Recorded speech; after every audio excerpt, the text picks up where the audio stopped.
Estado de los estados. Todo México desde Quintana Roo en Estado de los estados. Estado de los estados.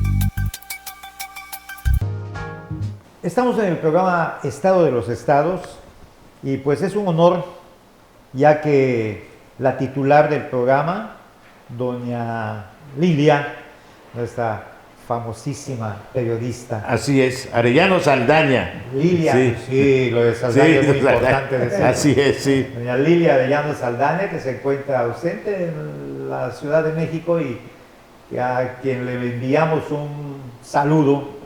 Cálido, porque ahí está haciendo frío. Entonces un saludo cálido. Tropical. Sí. En la ausencia de Lilia Arellano tenemos a Jorge González, que normalmente es quien la sustituye y que en esta ocasión ha tenido la deferencia de otorgarme por la cuestión de que estamos tomando. Para hacerlo más práctico, además. De reformas fiscales. Así que, Jorge, muchas gracias por tu Hombre, al presencia. contrario, es un honor participar contigo siempre. Además, te vemos con cara de contribuyente en lugar de contadores públicos. Exactamente, tiene que Tú ver eres el contribuyente. directamente Con cara de afectado. angustia, ¿no? Cara de angustia. Es el directamente afectado. Joel Calleca Sánchez, que se acaba de integrar. Joel, muchas gracias por aceptar venir a este segundo programa. Joel es vicepresidente técnico del Consejo Directivo del Colegio de Contadores Públicos de Cancún, asociación civil, y con quien tengo mucha cercanía por motivo de los cursos que siempre atinadamente con tu dirección se vienen haciendo en el colegio.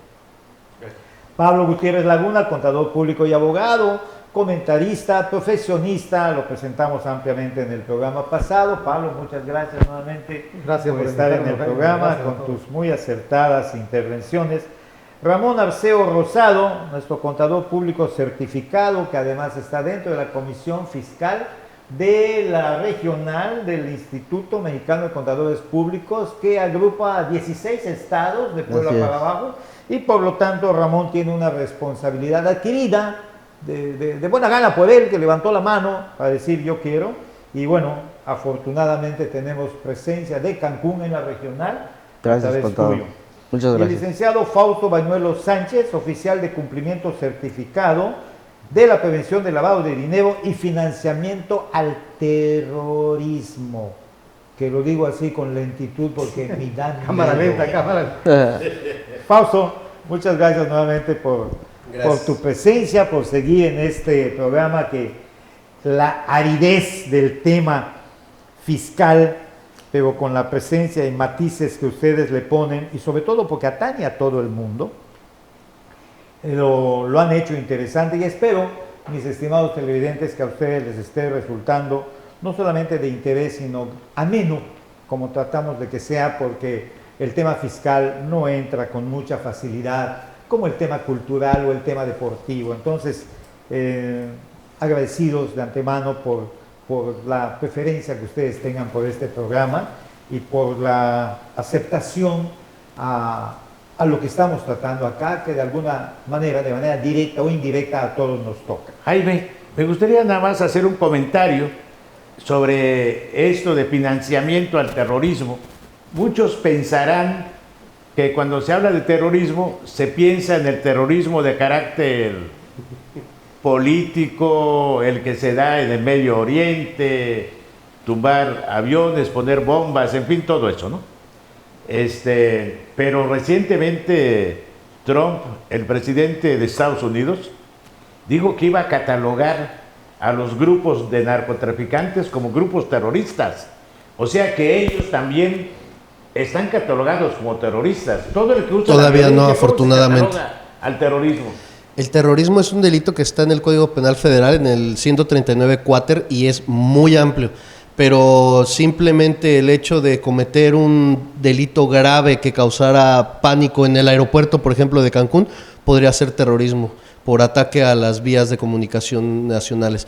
En este caso, lo que hicieron de masacrar a una familia con menores, pues fue un acto obviamente deleznable que causó mucho revuelo y causó mucha inquietud y también pues mucha ofensa porque eran nacionales norteamericanos y mexicanos, y Trump amenazó con hacerlos o designarlos como organizaciones Catalogarlos terroristas, como- pero esa etiqueta que le podrían llegar a poner para México sería extremadamente dañina, porque no se puede usar a la ligera, aunque sí es un acto de terror, no se puede usar a la ligera porque el terrorismo sí tiene una tipología muy, muy identificada y México tendría problemas graves si tuviera organizaciones así. Muy bien. Pues vamos a empezar dándole la palabra a nuestro amigo y recién integrado, Joel Calleca. Joel es especialista en los temas de consecuencia laboral. Así es como te conocemos, dentro claro. del mundo de la profesión, que abarcas todo el mundo de la contaduría pública, pero sabemos que te has especializado, de alguna manera, lo puedo decir así, en los temas laborales. Y quiero hablar en este momento, mejor dicho, preguntarte las consecuencias laborales de la subcontratación a través de las famosas, coloquialmente, pagadoras, eufemísticamente hablando, las outsourcing, hasta lo decimos en inglés para que se oiga bonito, pero que yo tengo, pues, por supuesto, ¿no?, como todos ustedes, mis propias ideas de lo poco positivo y mucho negativo que se ha generado. ¿Cuál es tu opinión respecto a esto? ¿Qué consecuencias laborales tienen? ¿Dónde has sentido tú como profesional los riesgos para quien haga este tipo de práctica, para quien contrate? Dentro de todo esto, ¿hay algo bueno que también te voy a pedir que lo menciones? Sí, claro, el tema de lo que hoy conocemos como subcontratación, la realidad es que es una actividad muy añeja que pues se fue degenerando un poco en prácticas fiscales indebidas, pero que laboralmente la subcontratación es un mecanismo que debe apoyar al empresario, sobre todo cuando ese empresario no cuenta con una capacidad o una infraestructura de recursos humanos amplio, ¿no? El riesgo de pequeños empresarios de poder tener una demanda laboral por no cumplir con lineamientos u obligaciones laborales, lo puede llevar inclusive a la bancarrota, ¿no? Entonces, el outsourcing la subcontratación laboral, finalmente uno de sus objetivos debiera ser el cumplimiento cabal de las relaciones laborales. Implicaciones, llámese outsourcing, subcontratación, intermediación o patrón, para efectos laborales es exactamente la misma. ¿Cuál sería la diferencia? Bueno, que tratándose de una subcontratación, que conocemos como outsourcing, lo único que haría es de inicio un cambio en el orden de las obligaciones, es decir, primero exigirle a quien contrató a los trabajadores el cumplimiento de esas obligaciones y posteriormente al que se ve beneficiado de esos servicios. Eso es lo que cambia con la subcontratación. Laboralmente, se le llame como se le llame, tanto el que contrata como el que recibe los servicios cuenta con una obligación solidaria en caso de omisión de estas obligaciones ante los trabajadores. Laboralmente hablando. Así es. Pero fiscalmente hablando. Y fiscalmente, ahí es donde yo digo que es donde se degeneró el concepto. La distorsión, ¿no? Se distorsiona porque finalmente se utiliza como una medida de disminuir una base contributiva cuando la propia ley, ejemplo, ley del impuesto sobre la renta o la ley del seguro social, no exenta los ingresos de los trabajadores, ¿no? Porque a eso se refiere la parte fiscal. Una vez que se tiene la relación laboral, ¿qué impuestos están obligados a pagar los patrones y los trabajadores? Primer impuesto, las cuotas de seguridad social, IMSS e Infonavit. Segundo impuesto, el ingreso directo, pues el impuesto sobre la renta, ¿no? Entonces, se utiliza el modelo como una manera de buscar una exención donde la propia ley del impuesto sobre la renta o la ley del seguro social no exime el ingreso como tal, ¿no? O buscan una exención mayor de la que ya en su momento está considerada en la propia ley, ¿no? Ejemplo, las prestaciones fundamentales de aguinaldo, prima vacacional, tienen una exención, pero esa exención está limitada, Marcada, ¿no? limitada. Está muy delimitada a un tope, ¿no? En la ley del seguro social se encuentran exentos solo algunos conceptos relacionados con las prestaciones a los trabajadores, 9 conceptos. Previsión social, ¿no? y aún así todavía. Así es, y entonces buscan una manera de incrementar esas exenciones de ley a través de una figura fiscal de outsourcing. Contador, yo quisiera agregar el Adelante, tema hermano. fiscal, que la Ley Federal del Trabajo desde el 2012 sufrió una reforma en sus artículos 15A, B, C, D, que precisamente precisaron el término de subcontratación laboral y le pusieron reglas para que existiera y existiera de manera legal. Esa reforma se vio impactada hasta en la ley de impuesto sobre la renta y la del IVA en el 2017. ¿Por qué? Porque en el texto de ambas leyes no había algo que vinculara directamente obligaciones de subcontratación laboral. En ese sentido, la reforma vino y especificó que sí es válido usar un outsourcing en materia fiscal para efecto de impuesto sobre la renta y de IVA. Está a salvo la deducción y el acreditamiento del IVA, sí y solo si se cumplían una serie de requisitos, que era precisamente comprobar que la contratista, o sea, la outsourcing, pagara toda la seguridad social, el impuesto sobre la renta, el IVA, presentar las declaraciones, una manera de comprobar lo que contractualmente se pactó. Y lejos de pues coartar la acción de que las outsourcing ya no existieran, pues les dieron reglas para seguir operando. Hoy en día, pues en la reforma que nos atañe ahorita en el 2020, resulta que esas obligaciones textuales en ambas leyes han sido derogadas y fueron sustituidas por un término muy técnico que es: si contratas a una entidad outsourcing, tú como receptor del servicio vas a estar obligado a retener un 6% del IVA. Como que vinieron a sustituir una serie de requisitos en papel a la retención. ¿Qué se refiere a la retención? En vez de pagar un 16% del IVA, netamente al prestador de servicios le voy a pagar solamente un 10%. Se le quitó un margen del 6% a la liquidez. Ramón? ¿Por qué se dio esto? En la misma exposición de motivos es con el afán de desincentivar el uso de las outsourcing. Sí. Y vamos a ver cómo funciona Sí, apenas en este pero 2020.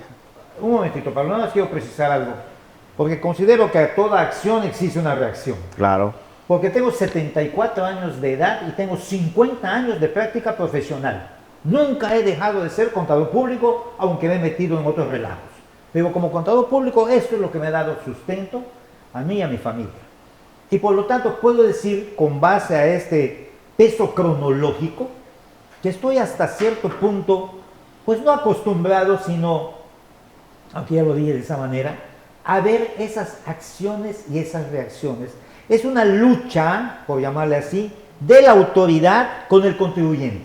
La autoridad emana leyes y el contribuyente empieza a cumplirlas y luego empieza a ver cómo puede hacer para el buen contribuyente dentro del marco legal, no salirse del marco legal y cómo puede Cumplir, optimizar, como dicen. cumplir. Pero si tengo esta gama de leyes, ¿cómo puedo beneficiarme dentro del marco legal? Y ahorita que tú mencionaste eso del 6% y tratando de abreviar, las pagadoras, Joel, casi lo tengo precisado. Efectivamente tienen buenos años, 14. Hace 14 años que si bien existían, nacen en los Estados Unidos, de ahí su nombre outsourcing, vienen a México, donde con esa imaginación mexicana y con esta gama de escapes y que usamos en México, ya hablamos mucho de ello en el programa pasado, no es necesario repetirlo, se le empieza a dar un uso que no es el adecuado. Y por eso quería yo que empieces el programa, Joel, porque hay un detrimento al trabajador, porque conocemos, sin decir nombres, cuántas veces hemos estado en presencia de un representante de una mala outsourcing o una mala empresa que está dedicada a evadir. ¿Cuántas personas necesita que yo ponga en la nómina y le facture por ellas? 100. Ok, dame quienes quieres que estén con el salario mínimo, quienes quieres que estén un poco arriba del salario mínimo y a quienes quieres pagarles lo que realmente les pagas. Esto sabemos que ha existido y es lo que se está combatiendo en este momento, porque si bien el Seguro Social ya no tiene las 500 semanas para que se pensione alguien, sino ya son 1200 semanas. Sí se pensiona. A mí no me toca. No, claro.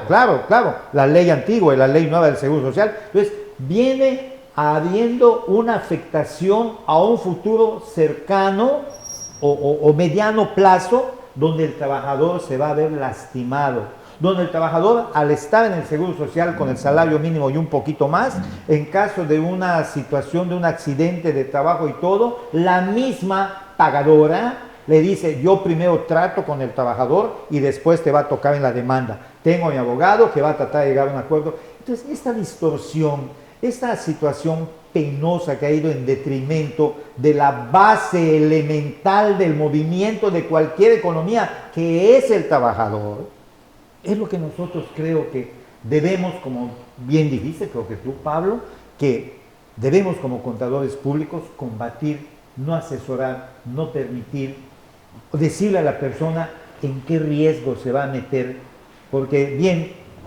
se diseñó esto y surgieron las outsourcings no como un diseño laboral, porque no lo pierde el trabajador. Puede demandar al outsourcing y puede demandar también la potestad del... Pero vino como, y no me quiero perder, pero vino más bien como cuestión fiscal. ¿Qué es lo que trata de hacer ahora el gobierno? Viene para acá el 6%. ¿Por qué el 6%? Porque ya lo pensé y lo voy a decir, se clavaban completamente el IVA. Se llevaban todo. Se robaban el IVA. Se llevaban la quinta y los mangos. No, hombre. Sí. Una empresa que tenía un 10 millones de pago con 1.600.000 de pago de IVA, viene el 1.600.000, No nada más le quedaba. vas a pagar por la Pero facturación. todas estas reformas que han nacido paulatinamente desde el 2012 no hubieran existido, lo hubiera no existe, si la Ley Federal del Trabajo, en la potestad que le da al trabajador de defenderlo, de ampararlo,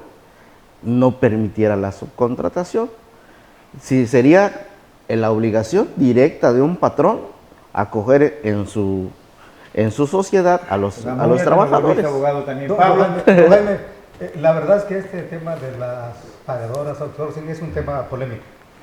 Y amén de la estructura que se tiene, también hay que decirlo que se abusó de la figura y lo abusó el sector público. es cierto. Y todo el mundo decía, es que mi padrino es el diputado y el senador y no me van a hacer nada. Y en su momento así se dio. Pero el esquema de outsourcing, su espíritu y su estructura no es mala. No es mala, exacto. Yo no tengo personal especialista en aluminio, en limpieza y en servicios externos, me sale más caro capacitarlo, entonces contrato una empresa especialista en limpieza, en albañilería, en jardinería y le pago. Esa es la esencia. Lo que sucede es que se abusó Y la autoridad no tenía la estructura legal. La verdad es que la ley del trabajo no estaba modificado. Después se vinieron dando reformitas hasta que llega Como parches. Como parches, y llega la ley, llega la unidad de inteligencia financiera y dice, la considero actividad vulnerable. Aparte. Y después le dice, para que tú puedas hacer deducible, tienes que cumplir, demostrarle a quien te patrocina los servicios que pagaste el impuesto sobre la renta, el IVA y todo lo demás, entregarle el comprobante. Se vinieron dando reformas. Y esto es algo muy importante. En la última reforma hubo mucha presión por parte de la Prodecon. La Prodecon dijo, hey, se están llevando la quinta y los mangos, hay que establecer que paguen un poquito, y se establece la retención. Fue una idea de Diana Bernal Ladrón. Del 6%. Del 6% que quedó, pero la idea es que paguen un poquito. Pero además se abusó tanto que generaban saldos a favor, que después compensaban y en algunos casos pedían hasta devolución. Fíjense bien, qué tan cruel era esto, amén del perjuicio al trabajador, a los fiscos, en todos los sentidos. Pero aquí hay algo más curioso. Ya la autoridad empezó a irse a revisar a profundidad con los esquemas de materialidad. Y si usted revisa a un expediente de la autoridad... Me gustaría que tengamos el corte ahorita, ya segundo aviso que me hace nuestro director. Y el concepto de materialidad no lo perdamos para que puedas explicar cuando reiniciemos qué es la materialidad. Porque yo sabía que había camiones hasta materialistas, ¿no? Así se le llamaba a los que cargaban escombros de lo demás. Regresamos. Estado de los estados.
I've got you.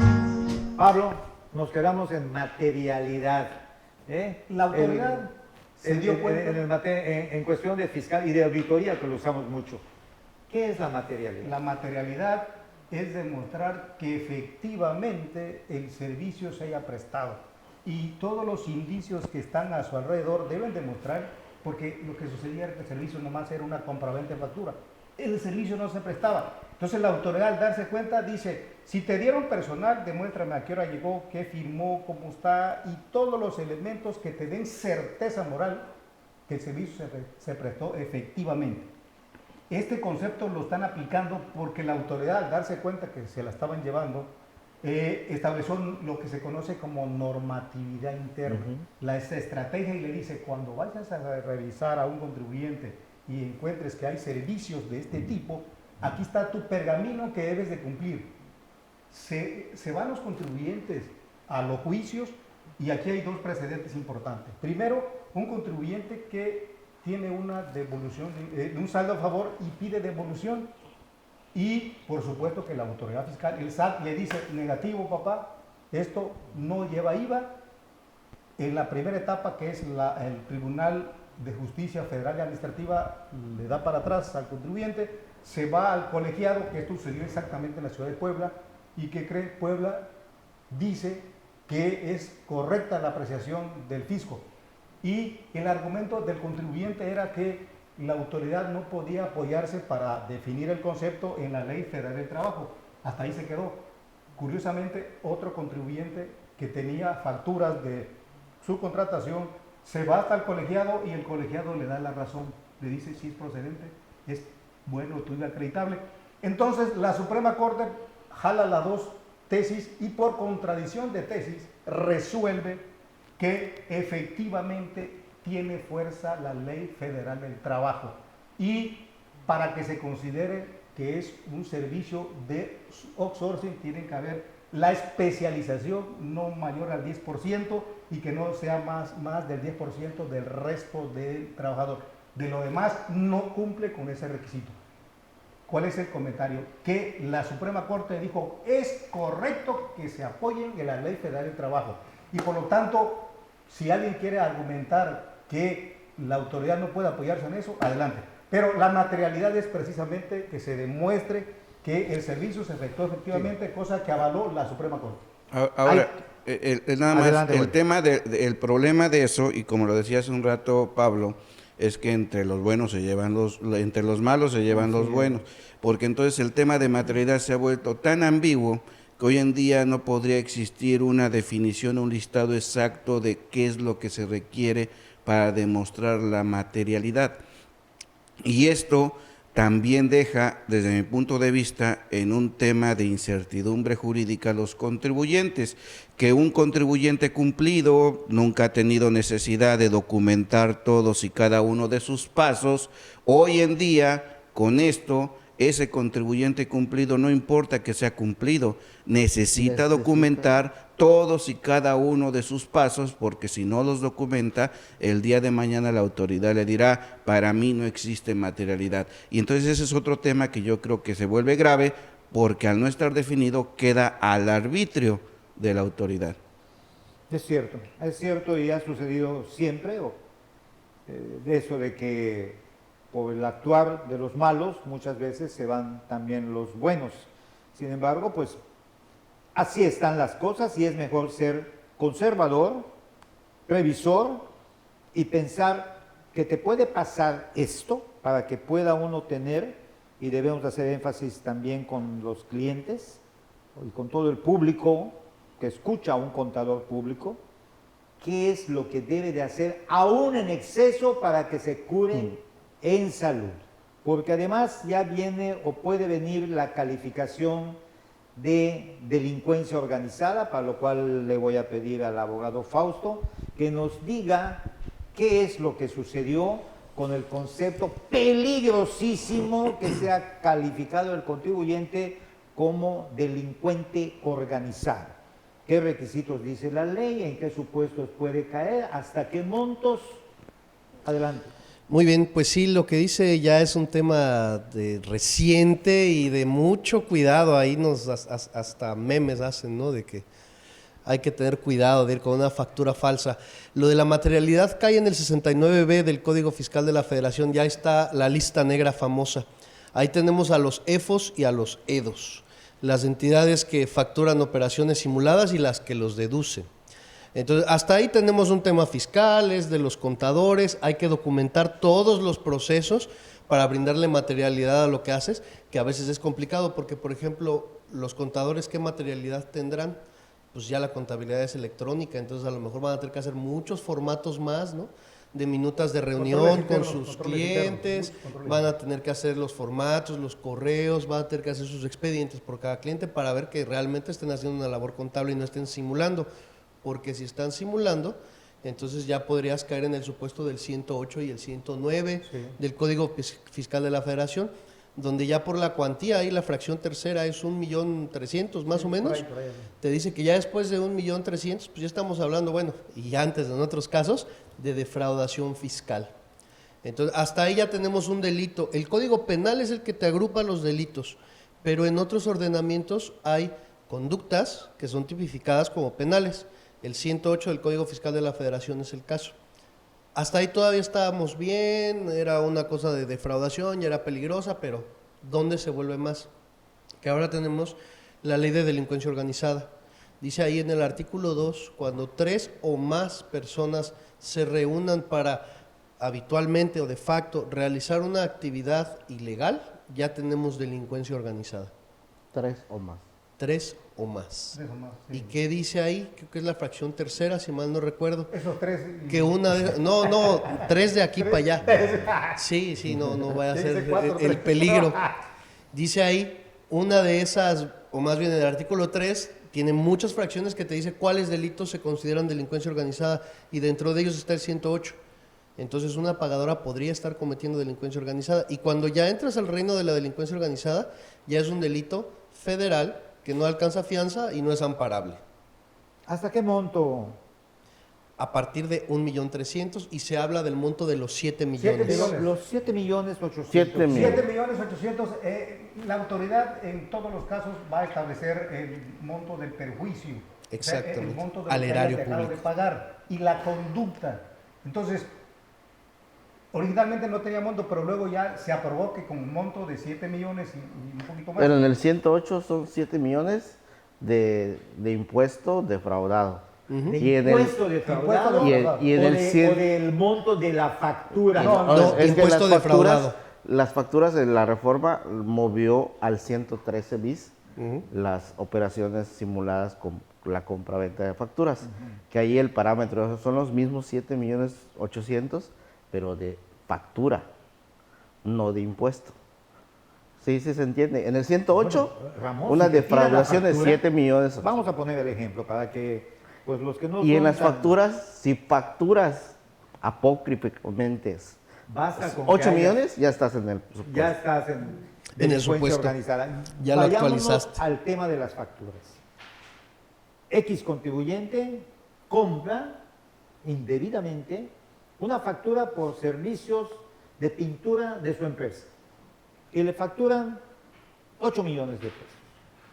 La autoridad llega y dice que esa persona, si bien existe un contrato, existe también una factura, existe el cheque, en el caso que haya sido pagado con cheque, reúne estos requisitos, pero el jefe de mantenimiento no tiene un visto bueno para decir cuándo recibió la pintura de la industria, en el ejemplo que estoy poniendo, y no hay el cerrado que debe de tener la materialidad y por lo tanto va a ser calificado de que esos 8 millones de pesos se van para abajo. Ya cuadró la autoridad, desde mi punto de vista, a dos entidades, a dos personas, sean físicas o morales. Quien solicitó la factura, que no el servicio, y quien se lo dio. Y hay dos. Y los Hace dos falta uno. Los dos están en el 113 bis. En el 113 bis. Sí, pero por esos 8 millones, yo quiero también que hablemos sobre el monto, Pero- para que se concientice. Pero son dos personas morales. La ley de delincuencia organizada son físicas. Entonces a lo mejor está el que la emitió, el que la recibió, el jefe de compras. La fiscalía va a venir por todos. Sí, estoy de acuerdo. Ya hay más de Allá 3, quiero pero llegar. desde el Allá principio. quiero llegar. Entonces, con mucha facilidad siento que quedarían involucrados el tercero o el cuarto o hasta el quinta persona para que la autoridad diga hay delincuencia organizada. Por Correcto. eso mencionaba yo aquí en el listadito que les pasé que quisiera que quise que tomemos y nada más está como recordatorio, porque Sí, ha claro. sido muy matizado este programa.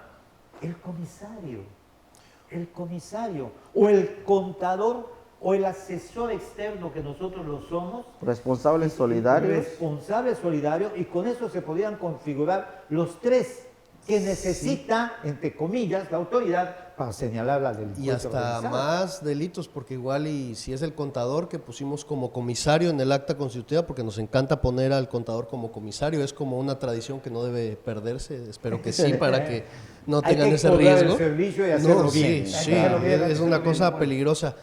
Es actividad vulnerable, entonces a lo mejor a él también le empiezan a meter un tema de lavado de dinero. Y el problema con esta clase de tipologías penales es que son tan amplias. Leí hace un par de meses una tesis doctoral de una abogada que solamente se fue al 400 bis, lavado de dinero. Y se puso a hacer la tarea que nadie habíamos hecho de todos los abogados y sacó 834 conductas que podrían caer dentro del lavado. Muchas veces la gente cree que la defraudación es el gran defraudador. No, puede que no sea el gran defraudador grandote, igual, y tú por omisión estás ahí contribuyendo. Pero, abogado, con él. esto se agrava. Mucho. Se agrava porque automáticamente podría ser que la autoridad determine que hay privación de la libertad, baste con que presuma, así dice la ley si no me equivoco, con que presuma que hay delincuencia organizada. Y ahora te defiendes Indicios. atrás de las rejas. Indicios. Qué trascendente y qué peligroso es esto que viene en la nueva legislación, Sí. porque además hay un agravante adicional, iba a decir peor, aunque ya lo dije, de la extinción de dominio.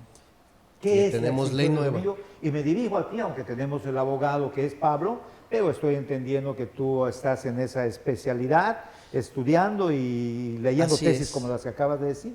A ver, amplíanos Llevamos ese 2 tema. horas, vamos al caso. Puede ser alguien que tiene un Airbnb, tiene una propiedad que la renta en Airbnb, usa una pagadora, todavía a lo mejor no está dada de alta en el registro como anfitrión que tenemos en el estado.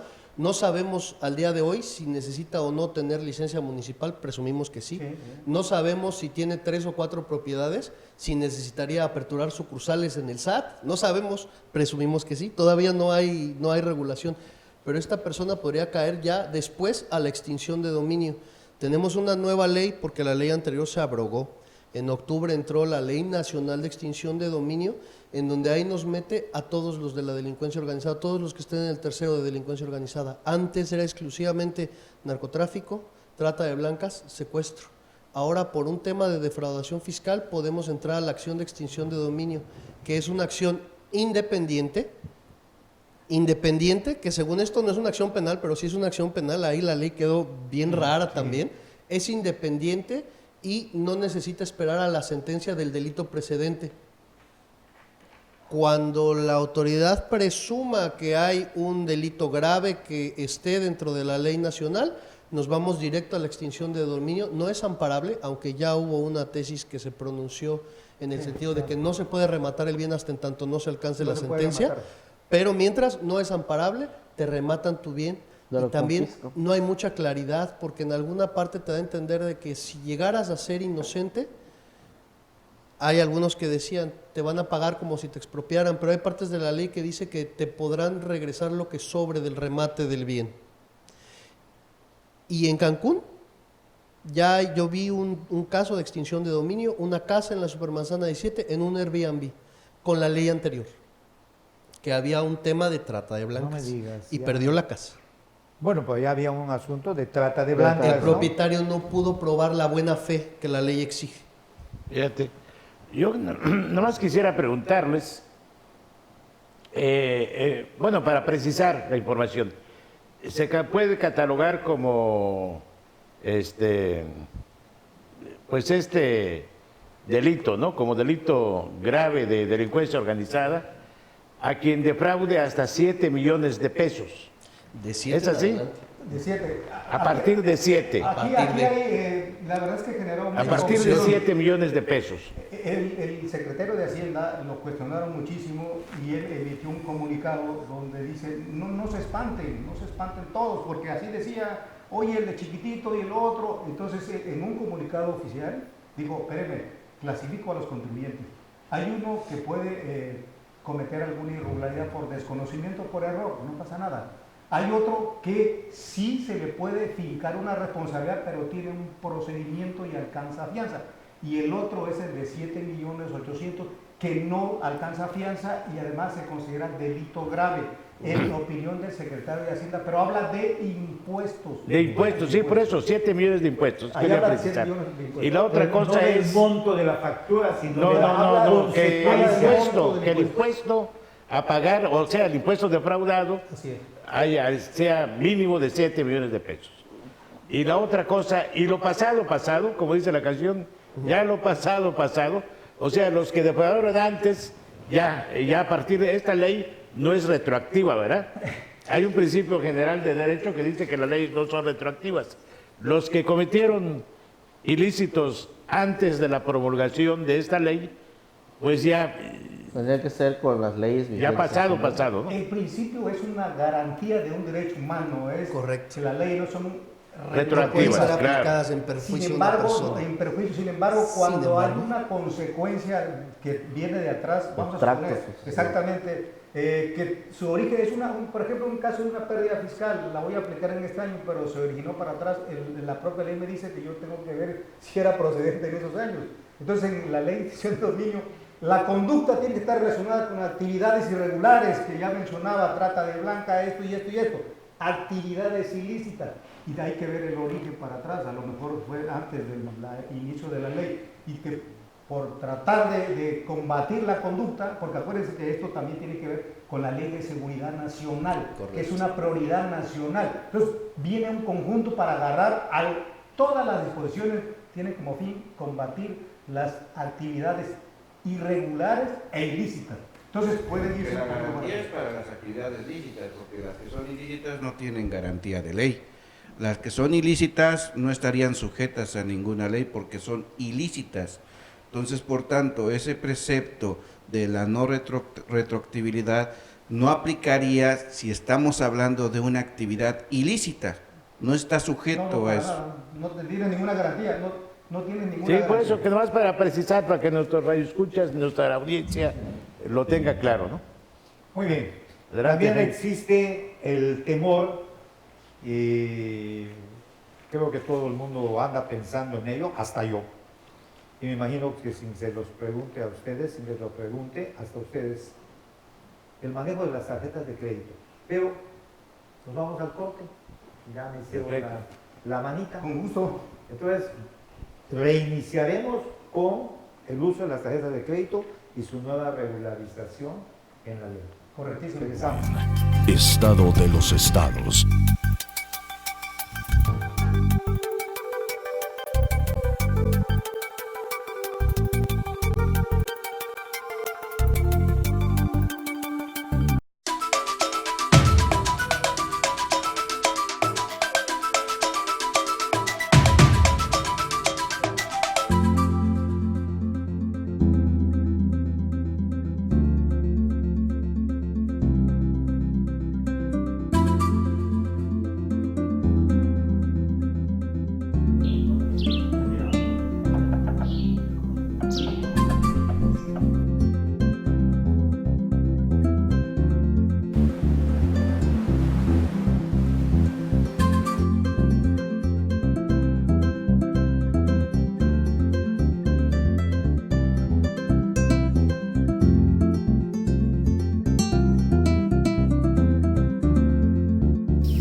Quintana Roo vive. Las cosas que queremos. Los proyectos que empiezan.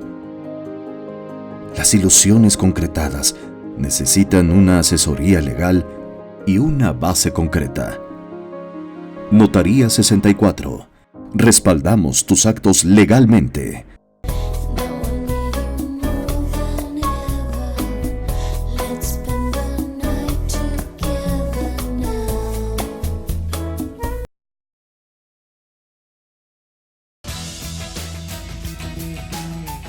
Un gobierno atento, moderno, transparente, honesto y eficiente será posible con el Plan Municipal de Desarrollo 2016-2018. A través del eje rector Isla Mujeres de Buen Gobierno se garantizará mejor atención a la ciudadanía con un gobierno cercano y de puertas abiertas.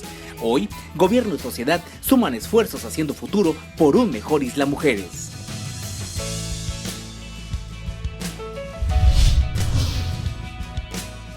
Vivir intensamente tiene un gran significado. En Hospital Americano tenemos más de 20 años en Cancún y con un excelente servicio médico. Área de urgencias, radiología y laboratorio las 24 horas. Visítanos en Retorno Viento 15 Supermanzana 4, teléfono 287-8022 al 29. En Hospital Americano, cuidamos lo más importante de tu familia.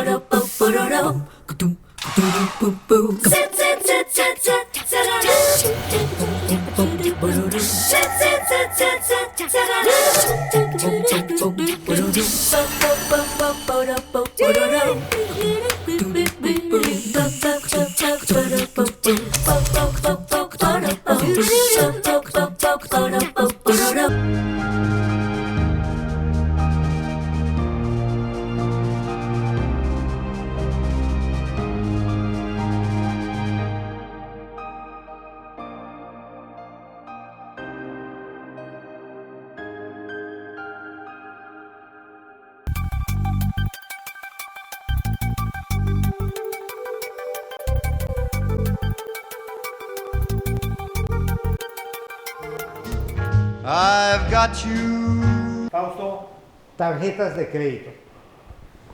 ¿Qué regulación hay sobre las tarjetas de crédito ahora en ley? Lo que sucedió en estos días más bien fue hubo un jaleo muy grande en redes sociales y en los medios porque se firmó ese famoso convenio entre la Asociación de Bancos de México y el SAT, en donde se da la facilidad, esa es la idea, facilidad para que tú al usar una tarjeta de crédito o de débito puedas facturar inmediatamente. Cabe mencionar que por lo menos en una primera etapa esto es opcional, no es obligatorio, es para quien quiera.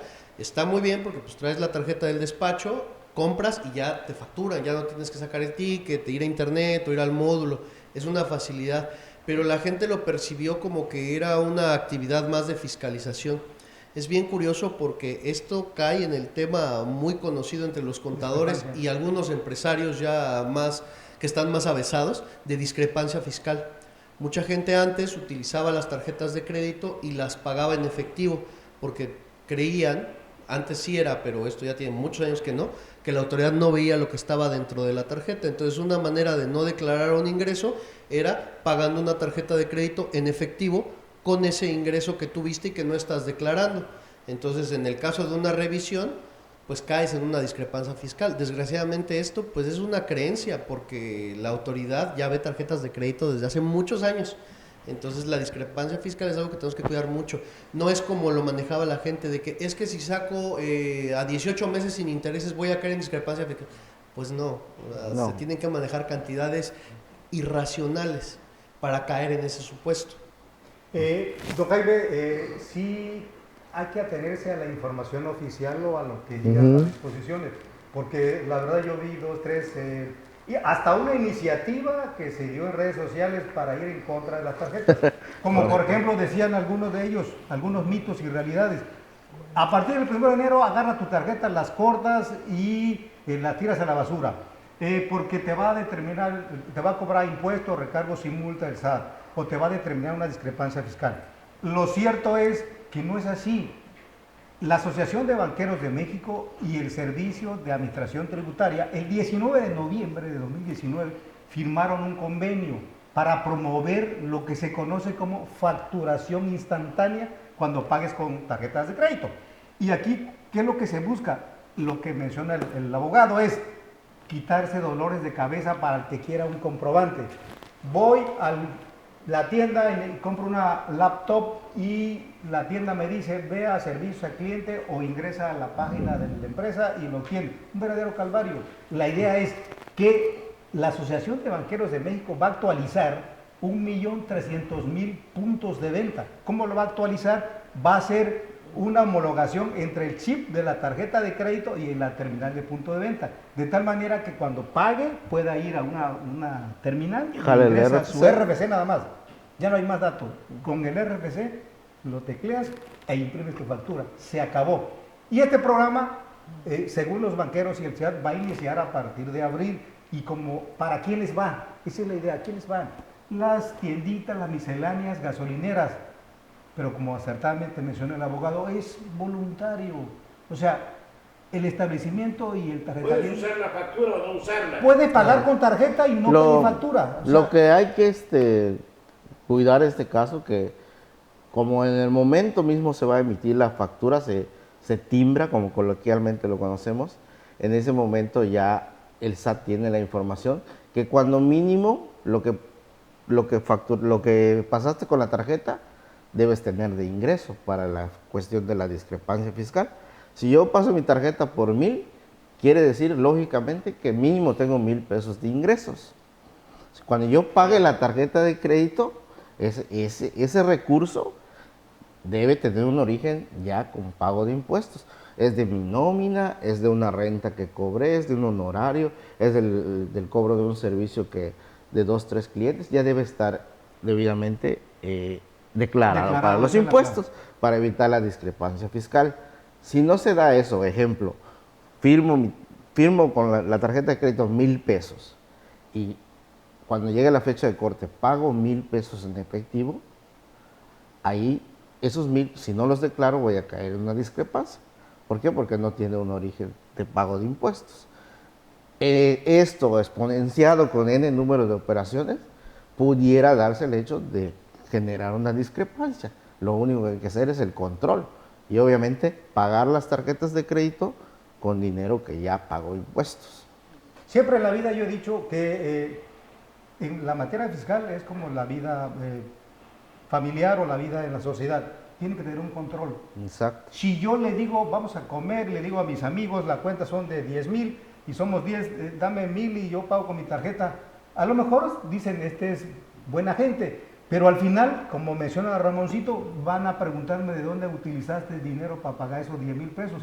Y solo declaré. ¿Qué sucede con esto? En mi opinión es llevar un control, un orden.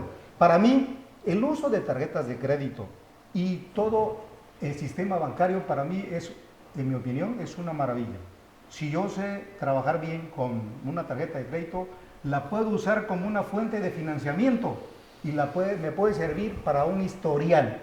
Cuando alguien ingresa al buró de crédito y ve su historial y dicen, oye, usted es buen pagador, autorizado su crédito, no es mal pagador, negado su crédito. El buen uso del sistema financiero es importante. Y por otro lado, también ser consciente de que todo lo que sea a través del sistema financiero lo va a conocer el SAT. Por eso es el orden de que todo eso esté debidamente declarado. Hablamos un poquito de discrepancia fiscal. ¿Qué es la discrepancia fiscal? Es una figura que surge en la ley impuesto sobre la renta desde 75, 80 y tanto. Tiene más de 25 años. Y ahí, ¿cuál es el razonamiento? ¿Cuánto invertiste o realizaste de gasto y cuánto declaraste? Es muy sencillo. Compraste una casa, compraste un coche, te fuiste de vacaciones, te gastaste 500, declaraste 200.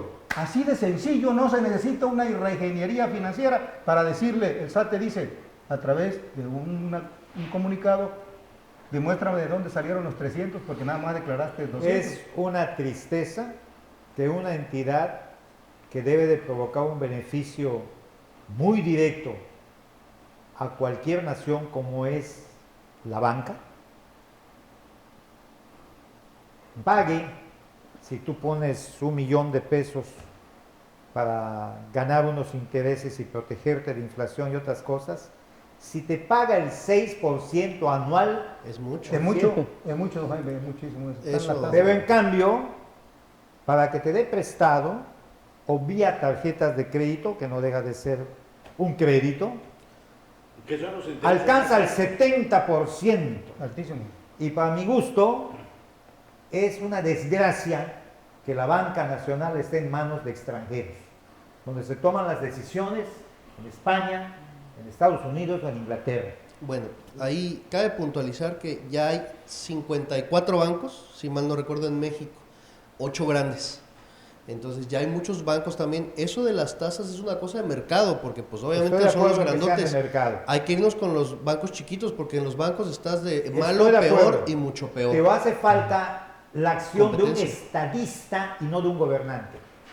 Porque hay acuerdos que se pueden tomar. Estamos saliéndonos de materia y ahorita entro en materia. nuevamente. Ayúdame a recordar, el convenio es nada más con tarjetas de crédito emitidas por instituciones financieras. Sí, por el sistema financiero, la Sí. Asociación de Banqueros de México. Si yo tengo una tarjeta de de Liverpool. crédito de una tienda departamental, esas no firmaron no con. entra. No, Para es el aclarar. sistema financiero nada más, sistema Eso se va a ver financiero. muy beneficiado. Entidades del sistema financiero, Así, bancos. banco nada más. completamente. Y tiene 1.300.000 puntos de venta que tienen que homologar el chip de la tarjeta con el punto de venta. Si no hacen ese procedimiento no van a poder generar su factura. Pero el objetivo, ya se ha mencionado reiteradamente, es una facilidad para obtener un comprobante quien lo desee. Quien no, yo estimo que no va a iniciar en abril, que se va a llevar tiempo porque... Cuestiones la- tecnológicas. Cuestiones tecnológicas se lleva mucho tiempo.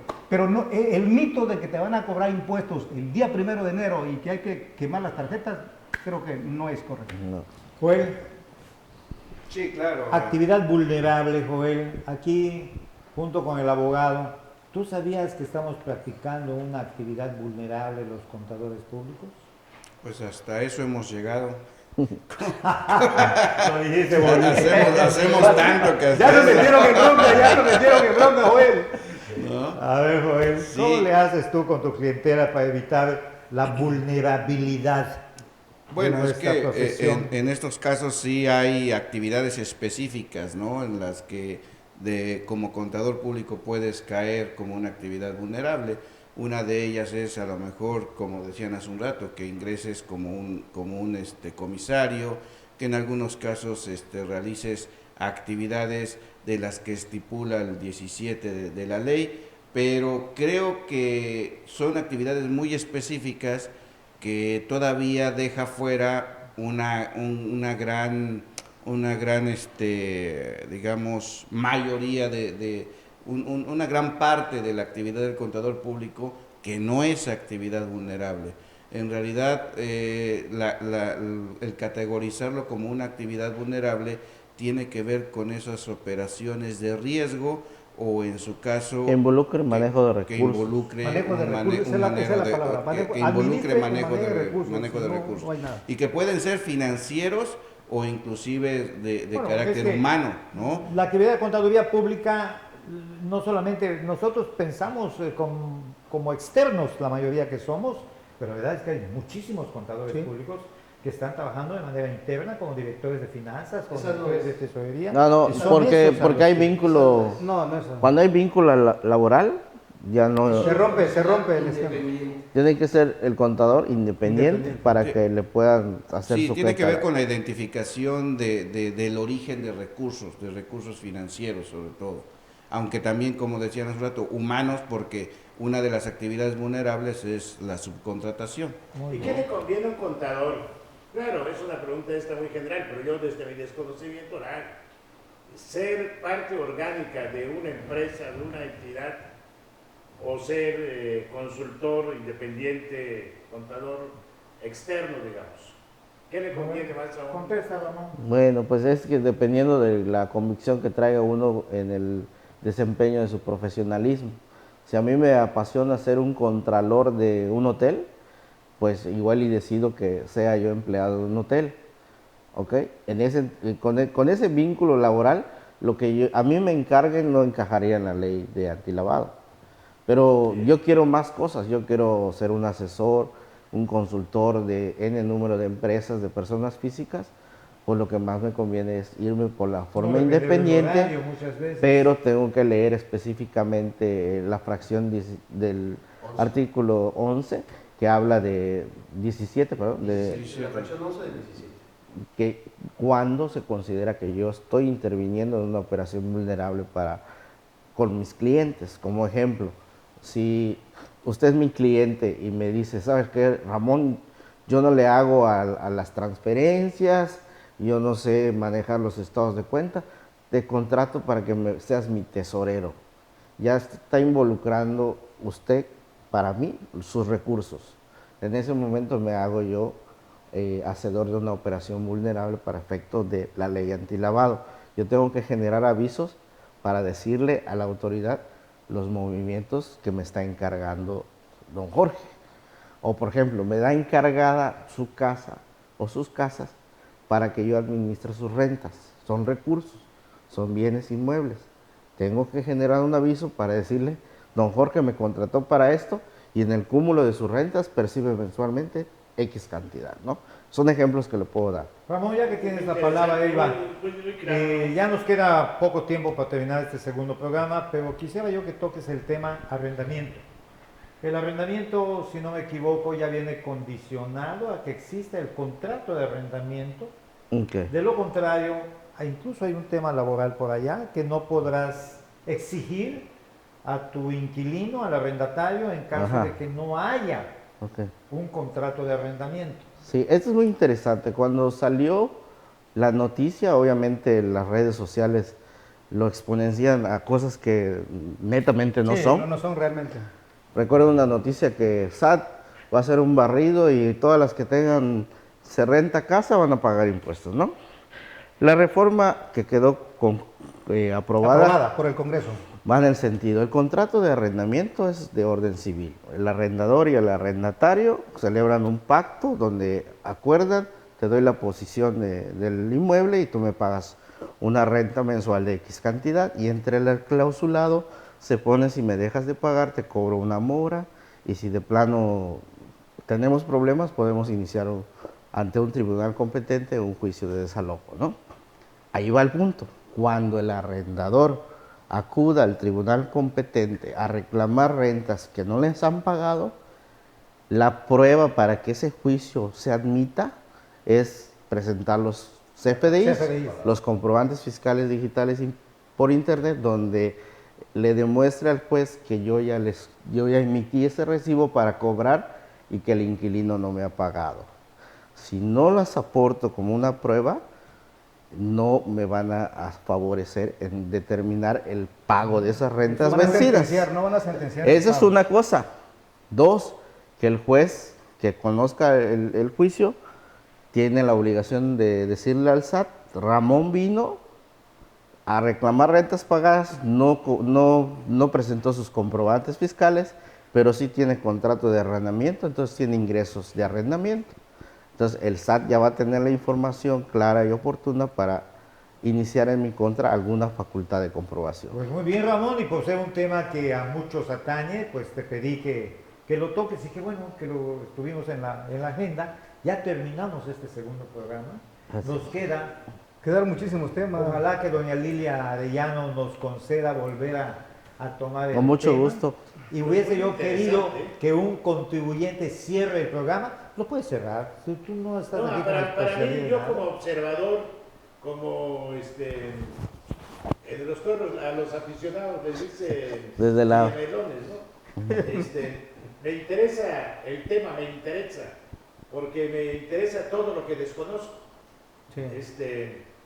Y a diferencia quizás de algunos o de muchos, a mí no me aburre, porque me da una radiografía de mi país, de los grandes capitales, de los bancos, y del pequeño contribuyente. Es una radiografía del país que tenemos a través de la actividad fiscal. Ahí está la verdadera dinámica de este país, la dinámica económica, la dinámica social, y a través de las tendencias y de la actividad fiscal entendemos la realidad social también. ¿Por qué? Porque entendemos si hay o no hay dinero para construir las calles, para la cultura, para esto y lo otro. Todo deriva de aquí. Esta es la columna vertebral, diría yo. Si algo funciona mal, lo demás va a funcionar mal. Entonces, muchas gracias. Yo he aprendido mucho y seguro que también las personas que nos ven, y también estoy seguro de una cosa: estas reflexiones también a ustedes les sirven. Es una retroalimentación. Bueno, pues ya estamos en momento de dar las gracias. Para empezar, a doña Lilia Arellano Saldaña por habernos permitido a través de esta ausencia, y aquí estamos también a su disposición cuando ella nos lo indique para retomar temas de esta naturaleza. Gracias, Joel, gracias, Fausto, gracias, Ramón, gracias, Pablo, gracias a ustedes. El programa no será. Muchas gracias. Muchísimas gracias, y a nombre del Estado de los Estados, hasta la próxima.